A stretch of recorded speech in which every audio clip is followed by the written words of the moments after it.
Previo al tercer debate presidencial que se realizará el próximo martes, mi compañero Juan Becerra conversó con el doctor Jaime Cárdenas, profesor e investigador de la UNAM, para analizar lo que podemos esperar de este último encuentro, así como su impacto en las encuestas. Además, abordaron los retos que tiene el país de cara al 1 de julio. Vamos a escuchar. Doctor Jaime Cárdenas, investigador del Instituto de Investigaciones Jurídicas de la Universidad Nacional Autónoma de México, muchas gracias por recibir a Capital 21. Gracias a Capital 21 y a ti, Juan, por la entrevista.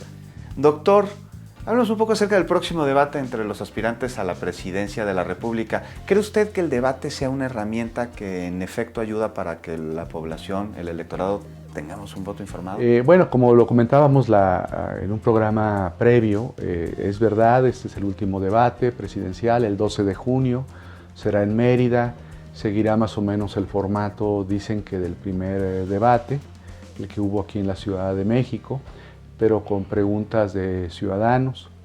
Tú me preguntas si este debate cambiará las preferencias electorales o tendrá un impacto.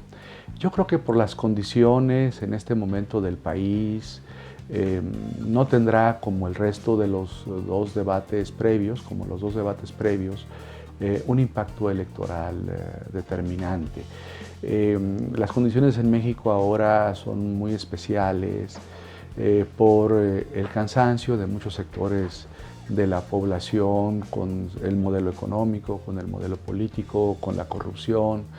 Entonces todas esas personas que están hartas del modelo económico, el modelo de corrupción, pues yo creo que tienen definido el voto más allá del debate.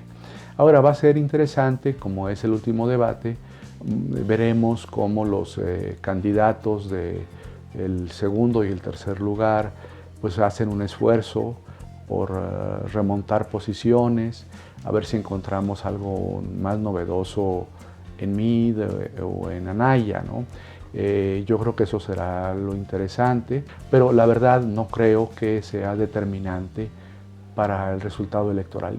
Y más allá de un debate, doctor Cárdenas, ¿usted cree que todavía, con los días que faltan para la elección, quienes van en segundo, en tercer lugar, puedan avanzar en las encuestas, en las preferencias que muestran estas herramientas de medición y acercarse a quien encabeza las encuestas o incluso rebasarlo?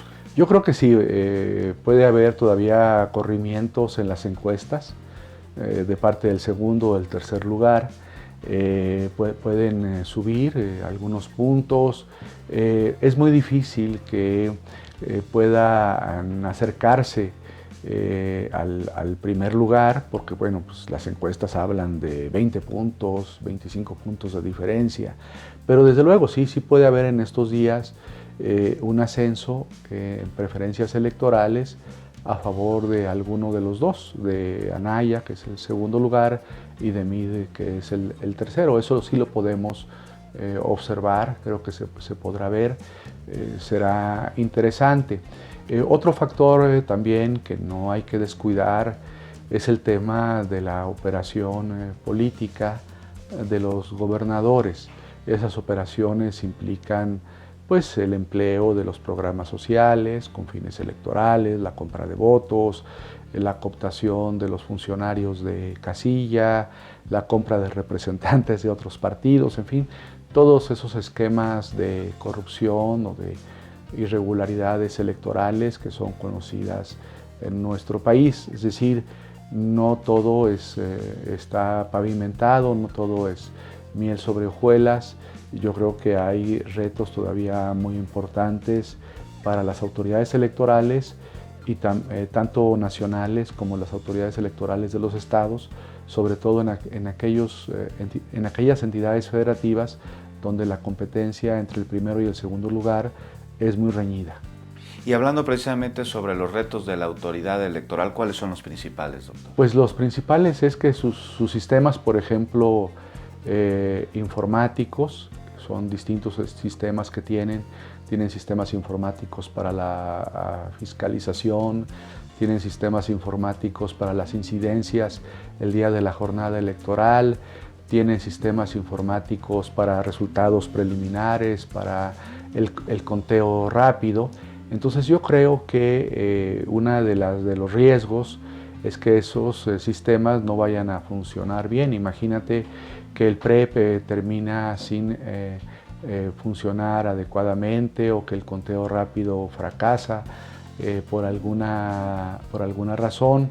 Entonces ese es uno de los retos. Y otro también es, yo creo que podrían aún tomar determinaciones para desalentar o inhibir las posibilidades de compra de voto o de empleo de programas sociales. Hay una cosa, hay un mensaje que las autoridades electorales tienen muy asumido, que desde mi punto de vista es equivocado.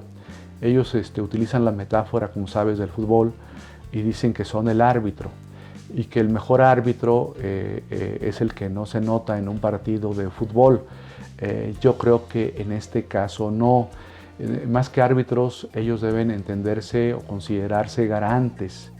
Y doctor, ¿ve usted por parte de la población una polarización derivada de las distintas preferencias por algún candidato? Sí, desde luego, en todo proceso electoral esa polarización se da, en este caso más.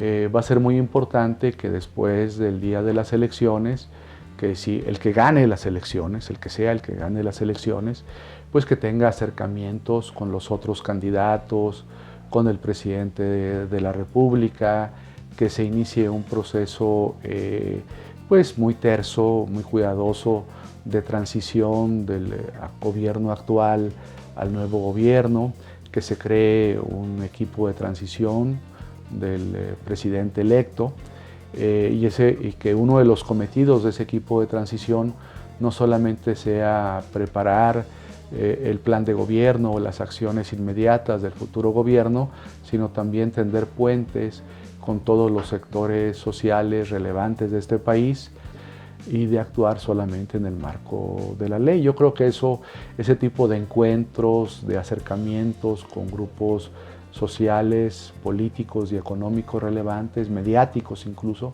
puede ser muy relevante para disminuir el clima del encono. Doctor Cárdenas, muchas gracias por charlar con nosotros. A ti, Juan, a ti. Muchas gracias. No tengo el texto.